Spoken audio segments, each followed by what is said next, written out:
महाराष्ट्र में आज होगा मंत्रिमंडल का विस्तार। रिजल्ट आने के 21 दिन बाद नागपुर में होगा शपथ ग्रहण। 30 से ज्यादा मंत्रियों की शपथ लेने की संभावना। केंद्रीय गृह मंत्री अमित शाह के छत्तीसगढ़ दौरे का दूसरा दिन। परेड ग्राउंड में छत्तीसगढ़ पुलिस को देंगे प्रेसिडेंट कलर। बस्तर ओलंपिक के समापन समारोह में भी करेंगे शिरकत। आज ग्वालियर दौरे पर रहेंगे CM doctor Mohan Yadav. Geo science museum कार्यक्रम में होंगे शामिल। जीवाजी विश्वविद्यालय में आयोजित प्रतिमा अनावरण कार्यक्रम में होंगे शामिल।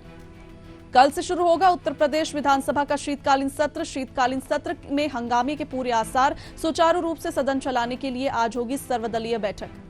मऊगंज के छात्रावास में बड़ा हादसा। सिलेंडर फटने से रसोइया समेत 8 बच्चे झुलसे। सभी घायलों को सामुदायिक स्वास्थ्य केंद्र में कराया गया भर्ती। मामले की जांच में जुटी पुलिस। श्रीलंका के राष्ट्रपति दिसानायके भारत में 3 दिन की राजकीय यात्रा पर आएंगे। वे राष्ट्रपति द्रौपदी मुर्मू और प्रधानमंत्री मोदी से मुलाकात करेंगे। यूपी में ठंड 20 साल का टूटा रिकॉर्ड। 1 की मौत। एमपी राजस्थान के 4 शहरों में तापमान 2 डिग्री से कम। पंजाब में सीवियर कोल्ड वेव का अलर्ट। यूपी संभल के हनुमान मंदिर में श्रद्धालुओं ने किया पूजा पाठ। 46 साल से था बंद। मणिपुर में बंदूकधारियों ने काक्शिंग जिले में 2 लोगों को गोली मारकर उतारा मौत के घाट। भारत और ऑस्ट्रेलिया के बीच गाबा टेस्ट का दूसरा दिन आज। बैटिंग के लिए उतरी ऑस्ट्रेलियाई टीम।